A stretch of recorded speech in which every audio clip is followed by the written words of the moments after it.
all scientists and researchers on the topic of the coronavirus outbreak or bat studies. The Communist Party then installed the top military biochemical weapons expert to oversee the operations of the lab. More disturbing still, since the outbreak, researchers on the bat coronavirus team have gone missing.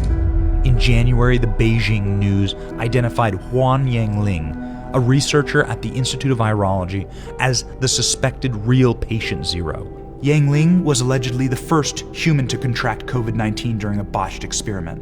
Mysteriously, Yangling has been scrubbed from the virology lab website, even while other researchers remain.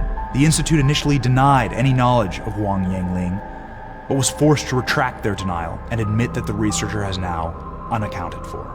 Ultimately, the Chinese researchers studying the origins of the outbreak concluded their thesis by stating, "The killer coronavirus probably originated from the laboratory in Wuhan. Safety levels need to be reinforced in high-risk biohazardous laboratories.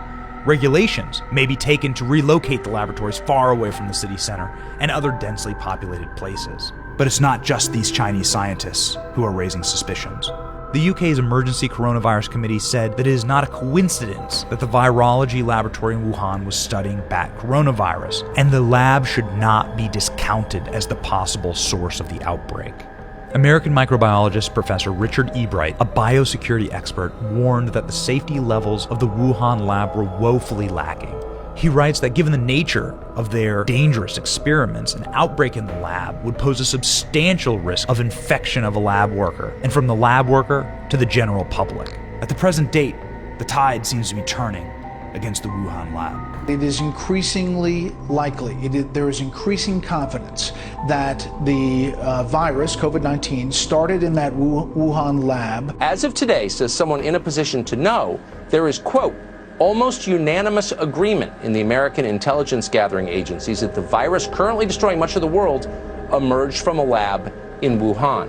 The NIH gives this $3.7 million grant to the Wuhan Institute of Virology. They then advertise that they need coronavirus researchers. Following that, coronavirus erupts in Wuhan. And then what's really troubling to me is that either conspicuously or miraculously, the Wuhan Institute of Virology is able to sequence the virus on January 2nd, but China doesn't admit to the virus existing to January 9th, and then the Wuhan Institute of Virology doesn't release this important scientific information to the world until January 12th. So at best, Americans are funding people who are lying to us, and at worst, we're funding people who we knew had problems handling pathogens, who then birthed a monster virus onto the world. The question is, have you seen anything at this point that gives you a high degree of confidence that the Wuhan Institute of Virology was the origin of this virus? Yes, I have. Beijing has yet to provide U.S. experts with samples of the novel coronavirus collected from the earliest cases.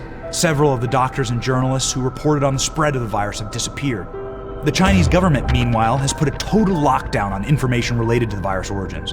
Without this information, we will never understand how the coronavirus pandemic started, or how to prevent the next one.